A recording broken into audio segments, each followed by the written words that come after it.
Hello and welcome to yet another session at lalans IAS.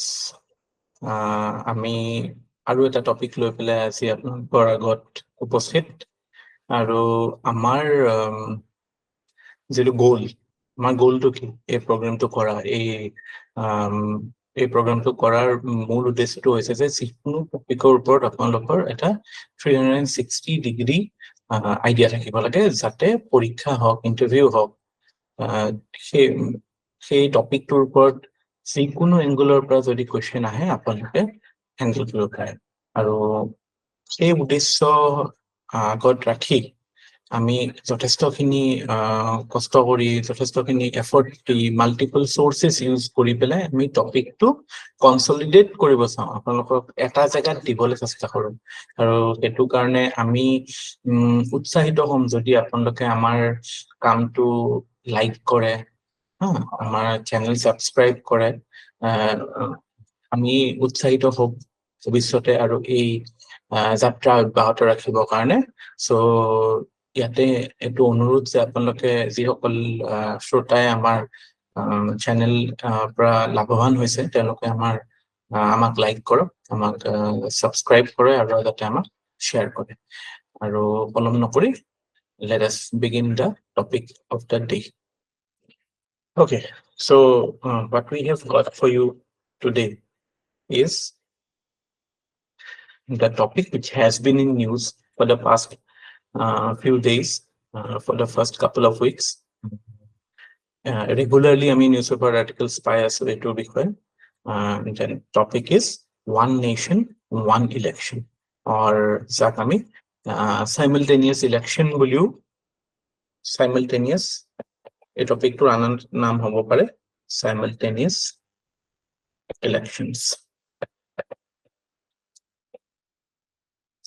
আমি again for your convenience and for your consolidation আমি topic to divide কৰিছো এনেকে যে news আৰু context to some what is the news why what is the context of the news তাৰপিছত আমি exactly some what is one nation one election তাৰপিছত আমি এইটো background লৈ চাম যে আমাৰ history has there been any instances when this phenomena has ever been played out or is it being played out এতিয়াও আমাৰ হৈ আছে নেকি উপবাদ যে simultaneous election হৈ আছে নেকি লোকসভা আৰু assembly so সেইটো চাম তাৰপিছত আমি advantages বিলাক চাম mainly আমি এটা আপোনালোকৰ মনত ৰখাৰ অৰ্থে মানে উদ্দেশ্যে আমি এইটো এটা mnemonics দিছো 2C's বুলি দুটা C আছে যিটোৰ বেসিছত আমি এডভান্টেজ কিটা ক'ব পাৰিম পৰীক্ষাত মানে ইন্টাৰভিউত হয়তো আপোনাক ডাইৰেক্টলি সুধিব পাৰে যে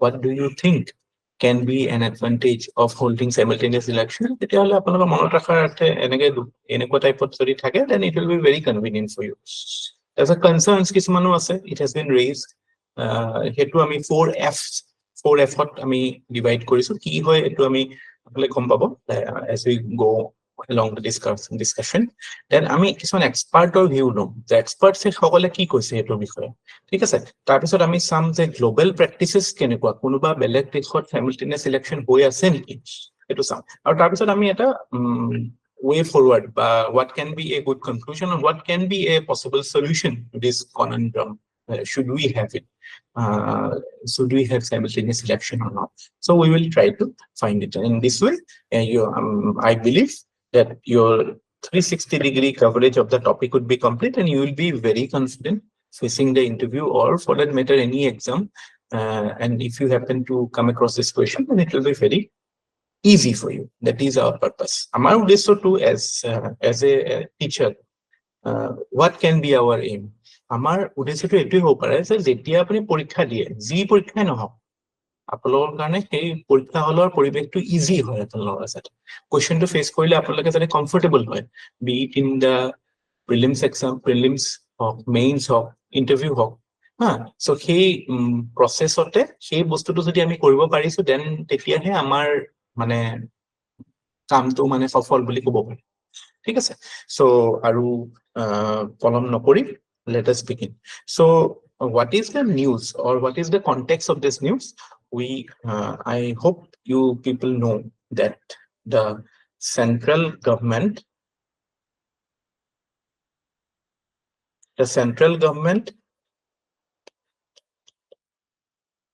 has constituted a committee headed by whom? Headed by our former president. কি আছিল নামটো? Ramnath Kovind. He is heading the committee. Purpose to key? Purpose is to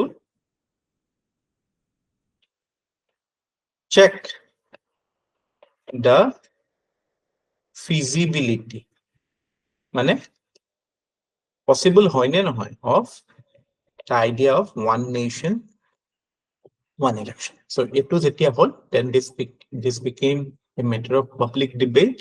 So it has come in news. So we have to analyze this. So this is the context, or this is the news. Okay. Now, what is the idea of one nation, one election? One nation, one election বুলি কলে আমি কি বুঝো? So one nation, one election বুলি কলে আমি এটুৱে বুঝো যে when we will see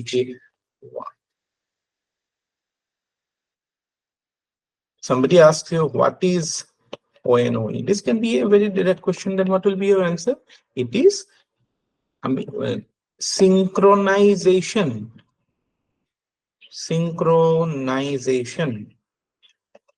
of general elections to the Lok Sabha and state assemblies. Purpose to keep? To reduce the frequency. Iman Fogonai Bosore, every year there is an election. Every year at after every few months there are elections. So frequency of polls that they come throughout the country. A udesse ami idea to keep that we should have a simultaneous election, or one nation, one election. Because it was the idea. Now let us look at the background. What is the background of it? Background to kenekwa agote asil neki. So constitution ketia enforce hoisil? When was our constitution enforced? Ma preamble te ase I don't know 26 November 1949 or we got our constitution, but it was enforced when? On the first Republic Day, that is 26 January 1950. Tar pisot first general election hoisil ketia? 1951-52, and you should know it that the first general election was a simultaneous election. Okay? Election was both for Lok Sabha and for the state legislative assemblies. So this was, we had this practice for quite a long time. This is not a new phenomena that the government is proposing. There has been this practice going on in our early phases of post-independence. So a process to soli asil 1951-52 pra till 1967. 1967 ole simultaneously this simultaneous election soli asil. But first time a cycle to disrupt ketia hol? This cycle got disrupted in the year 1959. Why? Apoloke chinta korokson, video to pause kori pele chinta korok kyo disruption hobo. Kyo hoisil jane? Due to exercise of Article 356. 356 ki hoy? President's rule. Zetia central government Kerala president rule impose korile, etia naturally assembly got dissolved, and obviously tar pisot election to ekeloge hobo nware. So this was the first step.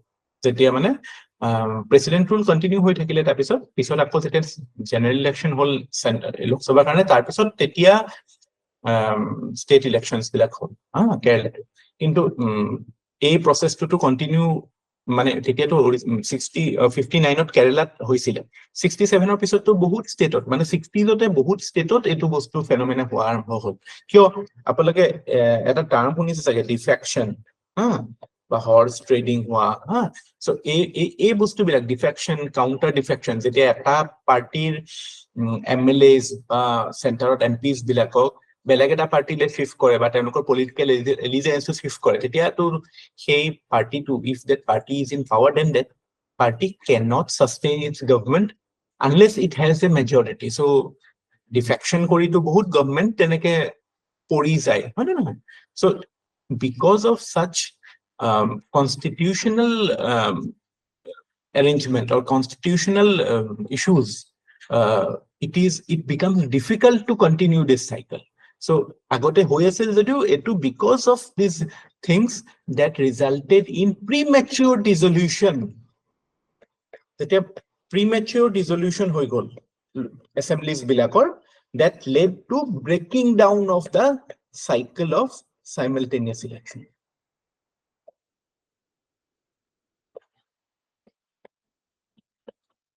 ঠিক আছে এতিয়া কথা হল কি naturally তাৰপিছততো separate polls হবই post 60জত মানে মই কৈছো post 59 60 প্ৰায় ফেনোমেনাটো লাহে লাহে আৰম্ভ হৈছে 67ৰ পিছত totally there was a break but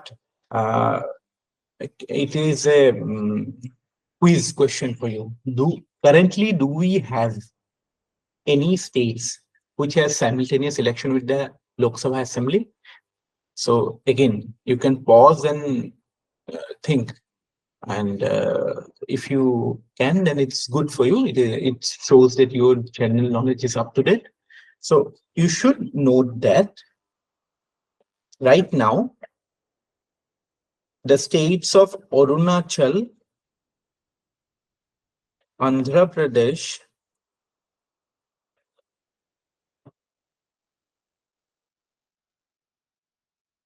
Sikkim and Orissa এই চাৰিখন ৰাজ্যৰ ইলেকশন লোকসভাৰ ইলেকশনৰ লগত একেলগে হয় so we have simultaneous election for these states as well as Lok Sabha and so this is not something that is totally out of practice in India so this is something that is continuing so this is the background and this is the current position of simultaneous election or one nation one election historically now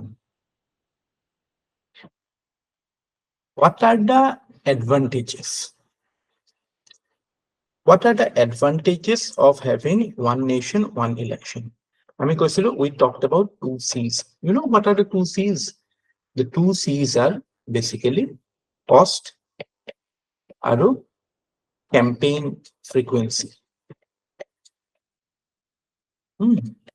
আমি যেটা কওঁ দুটা C তার মানে we are talking about cost and continued campaign or campaign frequency the continued campaign বুলি ক'ব পাৰি তাৰ মানে কি যে ইমান বেছি ইলেকশন হৈ থাকিলে ন্যাচাৰালি ইলেকশন কমিশনৰ কষ্ট বহুত থাকে মানে পলিটিক্যাল পাৰ্টিৰ কষ্ট বহুত থাকে so main argument in favor of holding simultaneous election is to save public money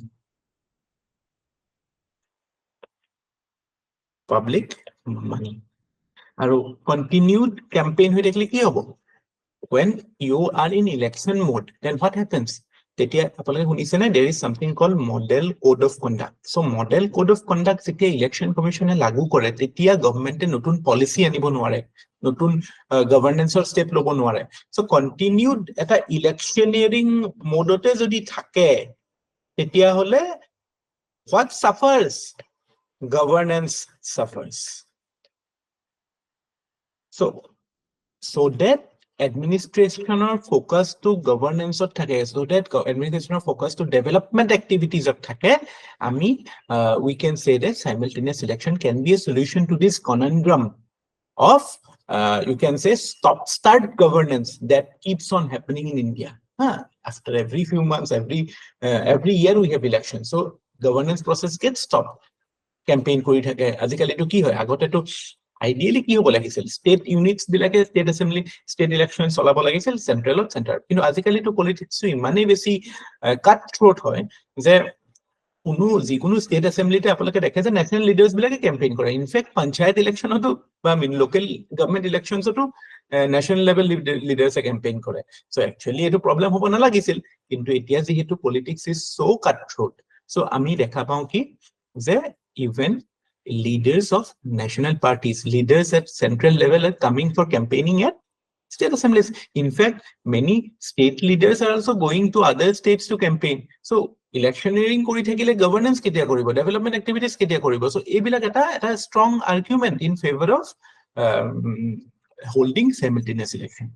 Yar uporiu kisuman aspect ase, jeneke apar je election patibor karone we need a huge administrative setup.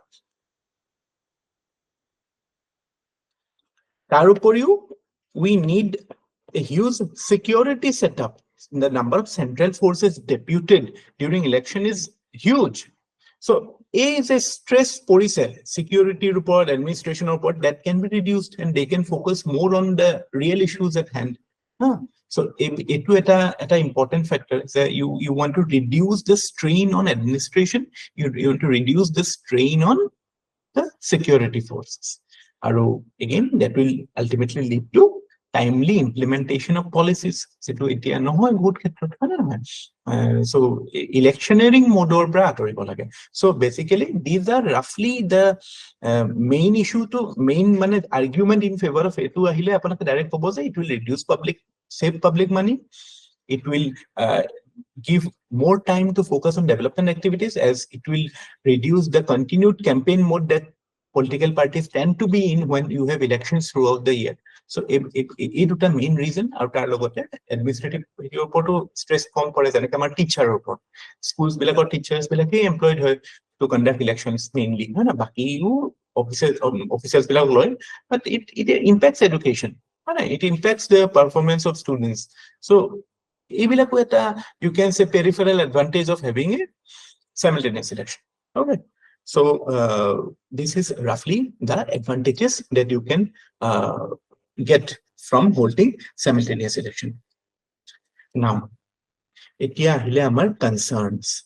What are the concerns? Iman bhal advantage asel jodi kyo concern no thake থাকিব লাগা নাছিল কিন্তু আমি যদি properly analyze কৰো তেতিয়া দেখা পাম যে আমি concerns বিলাকক আমি কেনেকে ভগাম বুলি কৈছিলো 4Fs মানে কি কৈছো এটো লিখি লব আপোনালোকে এটা F হৈছে feasibility ঠিক আছে 2 নম্বৰ F2 হৈছে federalism 3 নম্বৰ F2 হৈছে frequency to এটা concern হয় মানে নেগেটিভ হয় আৰু এটা পজিটিভ হয় পজিটিভ কি হয় যে ফ্ৰিকুৱেন্ট হলে এটা আমি বুজাম আৰু লাস্ট টো হৈছে fusion to কি হয় I will explain to you. So মানে directly আপোনালোকে এনেকে কৈ দিলে হয়তো examiner বুজি নাপাব পাৰে but you have to elaborate on it but for your so that you can retain these things properly it is ideal to make such frameworks এনেকে ডাঙৰ বস্তু বিলাক মনত থাকে মেজৰ বস্তু বিলাক so feasibility when we are talking about feasibility we are talking about feasibility in two aspects. One is the logistical feasibility. Logistics মানে কি the whole paraphernalia যেটো আমাৰ বন্দোবস্ত লাগে election পাতিবলে including the physical manpower required or human power required and the financial মানে বন্দোবস্ত যেটো লাগে the number of EVMs you will require the number of polling booths you will require the expenses will be huge. একেলগে গোটেই দেশৰ সবটা election পাতা মানে আপুনি চিন্তা কৰকচোন প্যাৰেলালি যদি পাতিব লাগে কিমান বেছি ব্যালট ইউনিট লাগিব হয় না আপোনাৰ বহুত বেছি এক্সপেন্সিভ হ'ব হেতু এটা ফ্যাক্টৰ হয় যে লজিষ্টিক্যাল কষ্ট to conduct simultaneous election is a concern হেতু এটা হয় কিন্তু তাতকিও মানে সিগনিফিকেন্ট হৈছে যে feasibility in terms of legal বা constitutional feasibility এটু বুজিব লগা আছে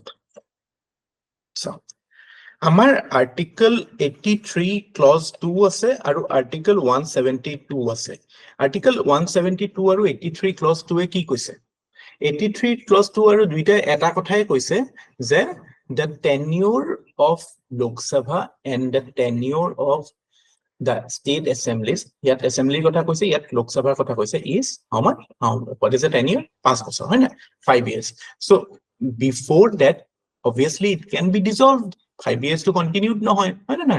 আমাৰ আমি এতিয়া already কলো যে 356 ত কেৰালাত কেনেকে dissolve হৈছিল, তেনেকে any assembly can be dissolved by the center at any moment. So that creates the problem, হয় না? মানে আমি কন্টিনিউড এক্সিষ্টেন্সটো গ্যাৰান্টি কৰিব নোৱাৰো যে 5 বছৰ থাকিবই, হয় না? ফৰ দ্যাট মেটাৰ লোকসভাতো নাপাব পাৰে। আমি জানো দেৰ ইজ আৰ্টিকল 75 ক্লজ 3 কি কয় পাৰ্লিমেণ্টাৰী ডেমক্ৰেচিৰ ওপৰত, যে লোকসভা মানে the house, the ministers are collectively responsible to the Lok Sabha. So Lok Sabha যদি responsible হৈ নাথাকে, মানে you cannot prove your majority in Lok Sabha, then the government will fall. So constitutional framework limitation আছে, because there are mechanisms to ensure that parliamentary democracy functions in a manner that ensures continued questioning of the government. আৰু হেতু হলে questioning continued হৈ থাকিলে হয়তো it might create a scenario for fall of the government. So তেতিয়া কি হ'ব? So মানে কথাটো এটোৱে যে আমি suppose financially হওক, legally হওক, আমি কিবাকে এবাৰ সাইকেল স্টাৰ্ট কৰি দিলো, বাট হেতু হোৱাৰ পিছত যে ব্ৰেকডাউন নহব, এটো কি গ্যাৰান্টি আছে? প্ৰেসিডেন্ট ৰুলৰ কথা কলোৱে, হয় না? তাৰপিছত মানে এইবিলাক ইস্যুজটো কলোৱে, হয় না?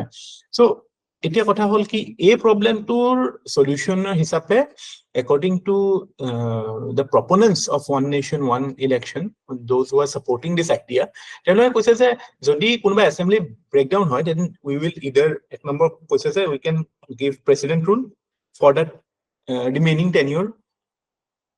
2 নম্বৰ কথা কৈছে যে যেটো পঞ্চায়তত হয়, পঞ্চায়তত কি হয়, যেতিয়া প্ৰিমেচুৰ ডিসলিউশন হয়, তাৰপিছত যদি ইলেকশন হয়, তেতিয়া হলে সেই elected panchayat body does not get a 5-year tenure, they get tenure for the only for the remaining part of the previous panchayat.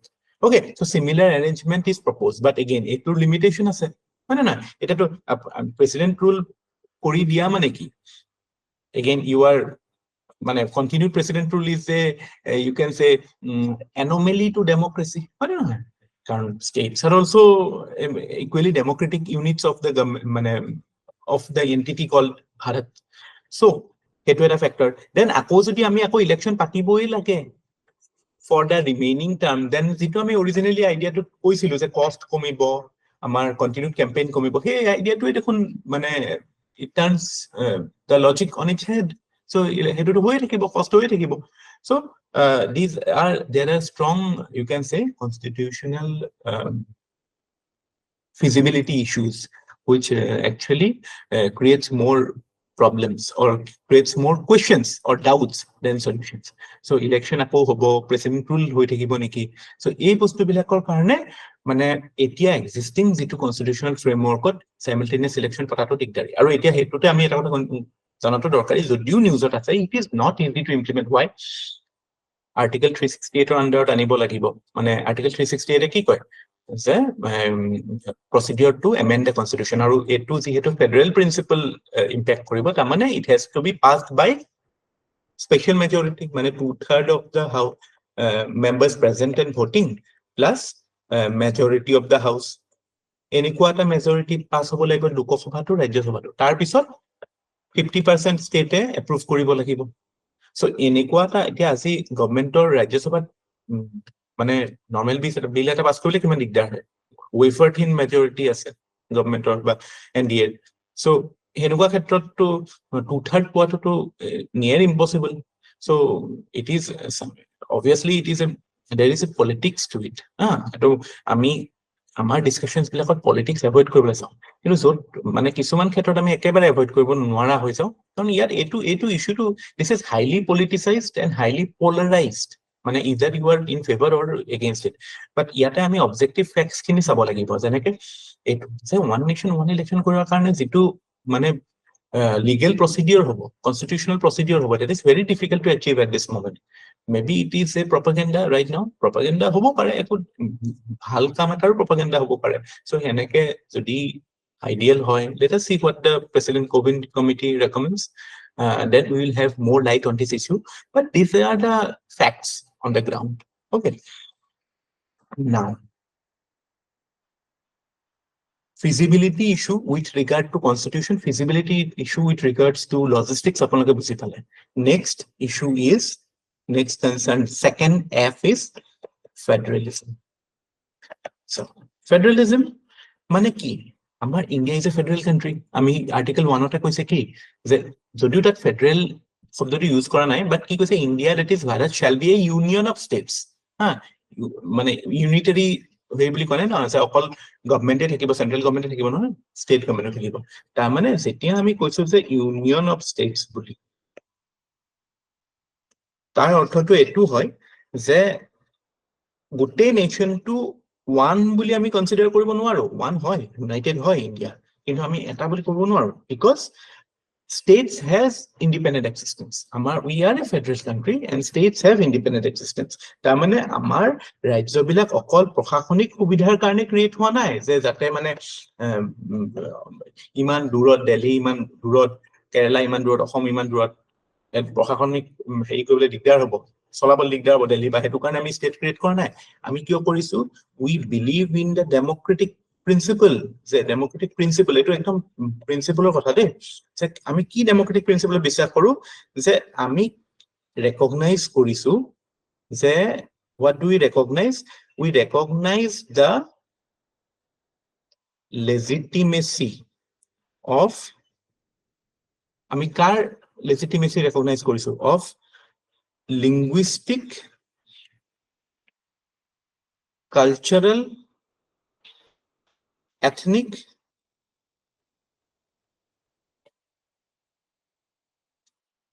and other forms of aspirations through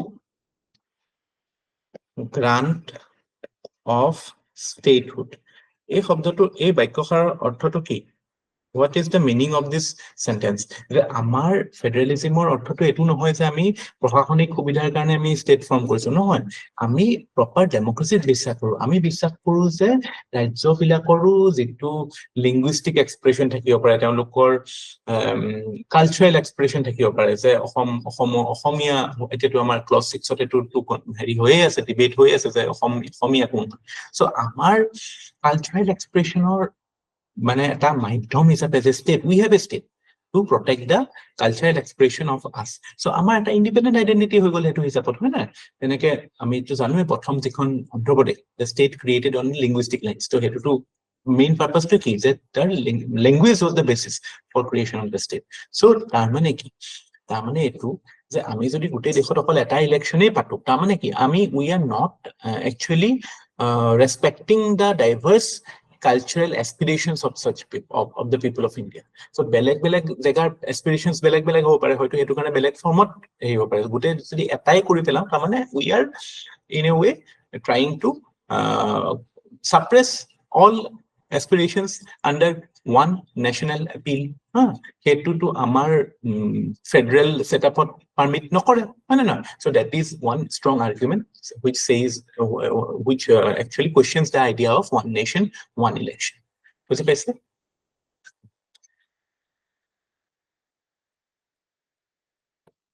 Then the third F is frequency. Frequency of accountability. What do we mean by this?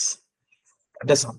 Our preamble, our preamble says that India, we the people of India, people. Into আমি যে কওঁ যে we the people of India have given this constitution, বা we the people of India are the authority, but people actually আমাৰ public debate নাথাকে. আমি একবাৰ elected ৰিপ্ৰেজেন্টেটিভক elect কৰাৰ পিছততো আমাৰ কোনো পাৰ্টিচিপেশ্যন নাথাকে ন, ডাইৰেক্টলি চাবলৈ গ'লে গভৰ্নেন্স নো ডাইৰেক্টলি RTI, চিটিজেন চাৰ্টাৰ এইবিলাকৰ থ্ৰু দি আহিছে। বাট আনলাইক সে ডাইৰেক্ট, আপোনালোকে শুনিছে ডাইৰেক্ট ডেমক্ৰেচি বুলি এটা টাৰ্ম আছে, আমাৰতো ইনডাইৰেক্ট ডেমক্ৰেচি ন, আমিতো ৰিপ্ৰেজেন্টেটিভ ইলেক্ট কৰো। চ' ডাইৰেক্ট ডেমক্ৰেচিত কিছুমান মেথড আছে, যেনেকে right to recall. Right to recall মানে কি? কোনোবা আমাৰ যদি ৰিপ্ৰেজেন্টেটিভজন MP MLA আমাৰ ভাল লগা নাই, দেন এইটো মানে অথৰিটি থাকিব লাগে যে আমি তেওঁক ঘূৰাই আনিম যে ওকে এই আমাৰ মতে কাম কৰা নাই তেখেতে let us call him back হা এনেকুৱা টাইপটো আমাৰ ইয়াত নাই সো আমাৰ participation is limited to what our participation is limited to elections so according to certain scholars frequent election is a way of ensuring that the representatives stay accountable to the people তাৰমানে আমি যাতে ভোটাৰ্স বা মানে ইলেক্টৰ্স বিলাকে elected representative সকলক নিজৰ মানে control বুলি নহয় মানে উত্তৰদায়ী কৰি ৰাখিব হা একাউন্টেবল কৰি ৰাখিব আমাৰ যাতে ভয়েসটো ফ্ৰিকুৱেন্টলি হিয়াৰ এটা যদি অকল 5 বছৰৰ মূৰত এবাৰ হ'ব তেতিয়াহ'লে তো there is a good chance that the representative will forget about the people so at least it a frequency hoit has no doubt ebila cost or kotha ase like no doubt that is true but this is also a logical fact that ensuring public accountability is very important part of democracy no like your democracy okay to karne election is the only medium in India so election frequently what to eta positive kotha hoy he phalopra so frequent election means frequent accountability and accountability is a very important aspect of democracy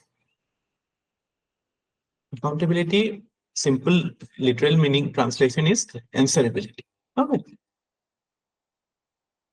then sari number f to key sari number f is fusion mane ki here we are talking of fusion of issues again moi to refer korisilu already je etu eta birat besi politicized debate hoise birat besi polarized debate hoise it is okay eta mane opposition party ektu claim kori ase se holding one nation one election will favor national parties it will be to the detriment of regional parties bilake for karone etu beya hobo kyo beya hobo because regional party regional appeal ase হয় না so tenekwa khetrot pan india jodi election hoy tetia hole teolukor heitu when they are competing against national parties it will be to their disadvantage ha a regional party limited financial resources thake whereas compared to national parties so according to many experts level playing field na thakibo between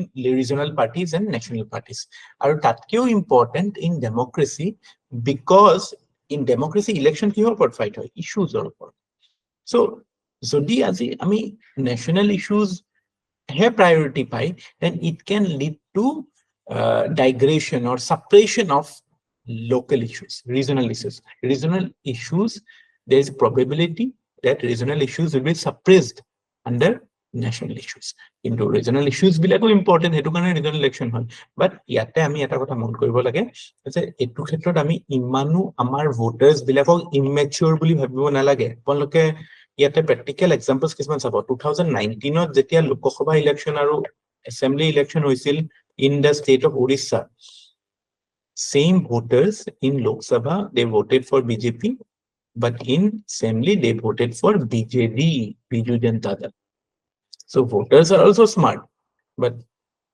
still there is a possibility ma amar eta Delhi ki hoy thake Delhi Lok Sabha election ot vote kore sobe for BJP aru for state election up so voters are very matured etu মানে আপোনালোকে না ভাবিব যে অকল মানে দে নো আমাতকে তো বহুত বেছি জানে মানে ভোট আমিও ভোটাৰছ হয় বাট একচুয়ালি সো যাক ইম্প্যাক্ট কৰে পাব্লিক লাইফত হয় না যিবিলাক মানুহ মানে এভৰি টাইম দে নেভাৰ মিছেস আমাৰতো মিডল ক্লাস মানুহে তো ছুটি টাইপ বহি যায় ন যিদিনাখন ভোট হয় কিন্তু যোনে সদায় দে আর ভেরি স্মার্ট দে নো কোনটো বস্তু ক'ৰ পৰা কি পাই আছে বা ক'ত কোনটো ৰিপ্ৰেজেন্টেটিভ তেওঁলোক বেটাৰ হেৰি কৰিব সো এটো এটা কথা কিন্তু still there is a possibility that holding simultaneous election may lead to fusion of issues or you can say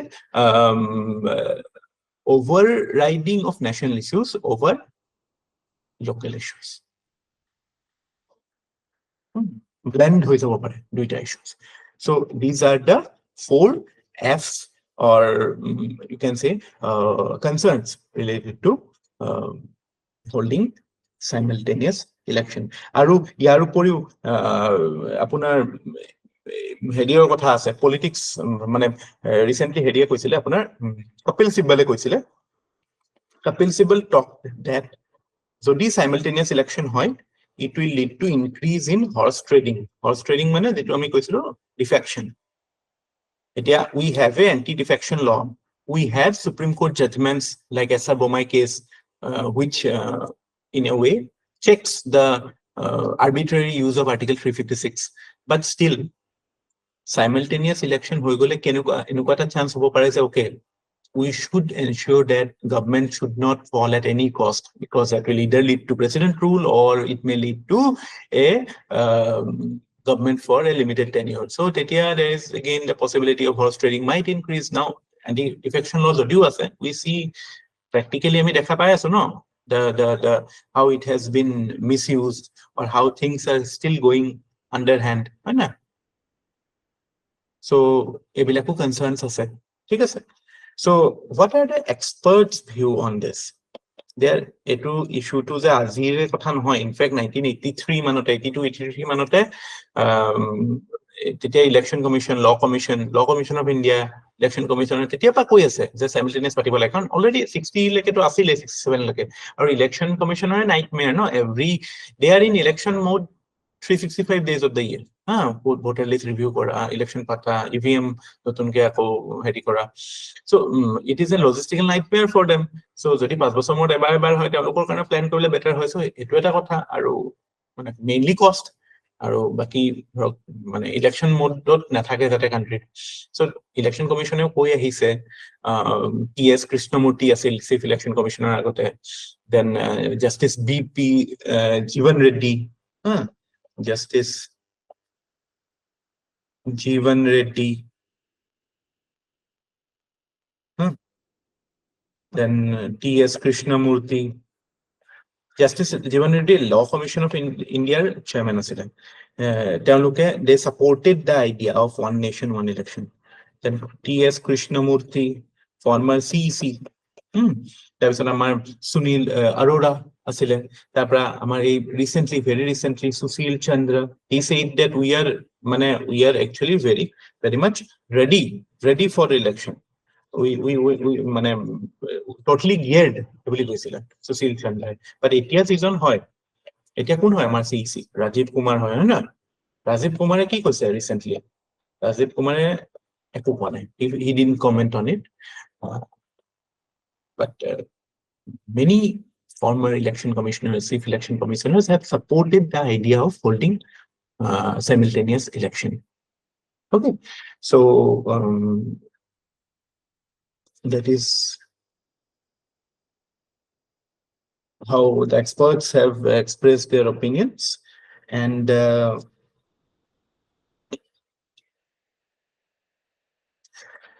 তাৰপিছত আমি চাওঁ global practices. Countries like South Africa, you know, of course you know, Nelson Mandela Day. So they have simultaneous election. Then Sweden or to local body election o ekaloge hoy, panchayat na hoy tak local elections, state elections, provincial elections and central election. Yet all central or provincial elections are yet central, provincial plus local elections. But be mindful of the fact that these are merely, geographically speaking, they are very small. Amar UPA ইহতকে বেছি ডাঙৰ হ'ব হয় না। So হেনেকে তো কৈ দিবলে বহুত ভাল। আমি যেনেকে there is a fad of comparing the Singapore with India. Comparing Singapore is just like a thumbnail. So comparing apples with oranges is not right. You have to compare apples with apples and oranges with oranges.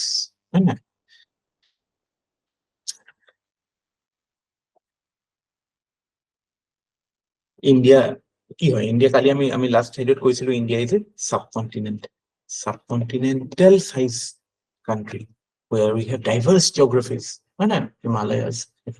So you cannot মানে সেইটো হিচাপত আমি compare কৰিব নোৱাৰো যে একেলগে পাতি দিও বুলি ক'লে পাতি দিব নোৱাৰো। ইমান ডাঙৰ দেশ এখন, 7th largest country in the world, most populous country in the world, largest democracy, cost আছে.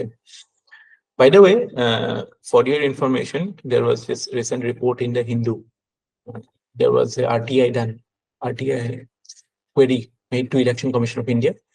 Election Commission of India সুধিলে যে খৰচ কিমান হয়, ইলেকশ্যন কমিশনে ক'লে যে আমাৰ 8,000 crore 5 বছৰত খৰচ হয়।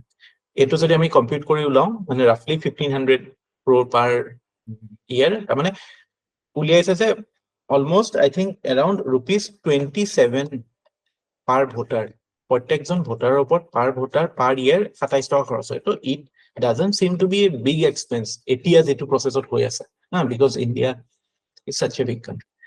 এতিয়া কালি আমি মানে অসমৰ কিমান লোন পেণ্ডিং আছিল, কালি আমাৰ এছেম্বলিত সেইটোৰ ওপৰত ডিছকাশ্যন হৈছিল। আই হোপ ইউ নো কিমান আছে পেণ্ডিং আমাৰ, around 94,000 crore, 94 precisely এটো মনত থাকি গল, 94,000 crore, almost 1 trillion rupees is the loan pending of Assam. So this is, in that context, it is not that big amount, but yeah, it's a very big amount. আৰু এটা কথা মনত ৰাখিব, ইলেকশ্যনত যিমান পাৰ্টিজ বিলাকে এক্সপেন্স কৰিব লাগে এটা model code of conduct, they do not abide by those norms. They underhand কিমান পইচা ধৰে, money kind. So এইবিলাক expenses যদি কমাই, then it will actually reduce the expenditure. But yeah, we have to look at the feasibility of holding simultaneous election. And Law Commission of India 2018 in fact, এইটো ইয়াত মই ক'বলৈ থাকি গ'ল, 2018 Law Commission of India কৈছে যে under the existing framework of constitution, under the existing framework of Representation of People's Act 1951 and the rules of procedure of Lok Sabha and Assembly, it is not ideal to hold simultaneous election. So 2018 Lok Sabha Law Commission কৈছে যে existing framework আমাৰ পাতাটো অসম্ভৱ, it is not feasible within the existing framework. So hetu karone constitutional amendments lagbo, but it will lead to a domino effect. Bahut besi mane etu thik koribole eta amendment, taba hetu koribole eta amendment. So it will be a long drawn process. So as matured people, as somebody preparing for government service, apanlokor karone ebilak bostut mane you should have a more concrete and solid idea about things. Apanlokor mane aji jodi enekai ase, aji public debate kenekwa manhoe kenekwa koise eti hoboi passe koi dibo, but so it's not easy. So it is not coming in the near future, be rest assured. So hey idea to apanlokor thakibo lage as a prospective bureaucrat. ঠিক আছে, so কিবা এটা বস্তু কৈছে নিউজত আছে কাৰণে হৈ যাব নেকি, that you should know what is the reality and what is the possibility. So that way you differentiate yourself from the crowd. ঠিক আছে, global practices আমি চালো, then finally the way forward. What is the way forward? So way forward আমি ক'ব পাৰো that there was this parliamentary standing committee. পাৰ্লিয়ামেণ্টত বিভিন্ন standing committee থাকে, এইবিলাক আমাৰ পলিটিকেল মানে কনষ্টিটিউচন প্ৰমোট এইবিলাক আহে, ষ্টেণ্ডিং কমিটি কি হয়। So' there was this parliamentary standing committee on law and justice. তেওঁলোকে কৈছে যে we can hold election in two phase election. মানে কৈছে যে যেতিয়া লোকসভাৰ মিড টাৰ্ম হ'ব, মানে 2.5 বছৰ হ'ব, তেতিয়া আমি আধা ষ্টেটৰ পাতি দিওঁ, সেই ওচৰে পাজৰে যেতিয়া ইলেকশ্যন হ'ব লগা, আৰু বাকি ষ্টেটৰ আমি যেতিয়া লোকসভাৰ কমপ্লিট টাৰ্ম শেষ হ'ব, ফুল টাৰ্ম হোৱাৰ পিছত। চ' আমি যদি দুটা একেলগে 5 বছৰ নহয় 2.5 বছৰ মূৰতো পাতো, দেন টু ফেজ ইলেকশ্যন যদিও কৰো, তেতিয়াও that can actually reduce the main issue, যিটো হয় যে continued camping and cost etu down korbo paru. Tarpisot aru eta idea, there is one more idea that is given by experts. It is 1 year 1 election. যে এই বছৰত যিমান election হ'ব লগা আছে, লোকসভা হওক বিধানসভা হওক, এটা টাইমত এদিন হওক, মানে এটা পিৰিয়ডত, হয় না? আমি সাইমালটেনিয়াস ইলেকশ্যন পাতিবলৈ এইটো অবভিয়াছলি দীঘল সময় লাগিব, 3-4 মাহ লাগিব, এনেকুৱাটো এটা ফেজত হৈ নাযায়, বহুত কেইটা ফেজত পাতিব লাগিব। যদি 1 year 1 election কৰো যে ওকে এভৰি ইয়েৰ আমি জানুৱাৰী ফেব্ৰুৱাৰী বা মাৰ্চ এপ্ৰিল মাহত আমি ইলেকশ্যনে হ'ব, সেইটো এটা ভাল আইডিয়া। যেতিয়া মানে প্লেন হ'ব সেইটো হিচাপত, হয় না? মানে এটলিষ্ট এতিয়া যিটো হেফেজাৰ্ড, কেতিয়াবা ডিচেম্বৰত ইলেকশ্যন, কেতিয়াবা মে'ত ইলেকশ্যন, কেতিয়াবা জানুৱাৰীত ইলেকশ্যন, ক'ৰবাত হয় না, ক'ৰবাত ইলেকশ্যন হৈয়ে থাকে, হয় না? ৰিচেণ্টলি ত্ৰিপুৰাত হৈ গ'ল, হয় না? So that is it. So I hope with this analysis you can confidently face any questions on this topic, even if what are the possibilities, way forward ওপৰত সোধে বা alternative view ওপৰত সোধে, expert view ওপৰত সোধে, concerns ওপৰত সোধে, positives ওপৰত সোধে, what is ONOE সোধে, you will be able to handle it confidently. And again, I will urge you to let us know in the comment section. Let us know if it is helpful for you or not. Okay, till we meet next time. Thank you.